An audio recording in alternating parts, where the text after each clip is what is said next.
নানা ঝড়ঝাপটার মধ্যেও বাংলাদেশ সশস্ত্র বাহিনী দাঁড়িয়ে থাকে জনগণের পাশে মানবতার টানে দায়িত্ববোধে।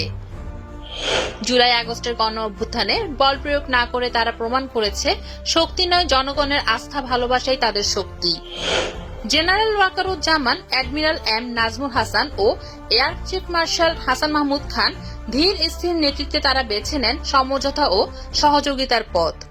ডক্টর মোহাম্মদ ইউনূসের নেতৃত্বাধীন অন্তর্বর্তী সরকারকে তারা দিয়েছেন সর্বাত্মক সহায়তা। গুজব ও ষড়যন্ত্র রুখে দিয়ে টিকিয়ে রেখেছেন গণতন্ত্রে ফেরার যাত্রা। দেশ বিদেশ থেকে অপপ্রচার আসলেও তারা উস্কানির ফাঁদে পা দেয়নি, বরং বন্ধুর মতো পাশে থেকে মানুষের আস্থা জিতেছে। 16 বছর পর আবার নির্বাচনের দায়িত্বে ফিরছে আমাদের সশস্ত্র বাহিনী। অবাধ ও সুষ্ঠু নির্বাচনে জনগণের প্রধান ভরসাই হবে এই বাহিনী। বাংলাদেশ সশস্ত্র বাহিনী জাতির আস্থার বাতিঘর। মানবতার জন্য, সত্য ও ন্যায়ের জন্য তাদের আত্মত্যাগ চিরদিন থাকবে বাঙালির হৃদয়ে।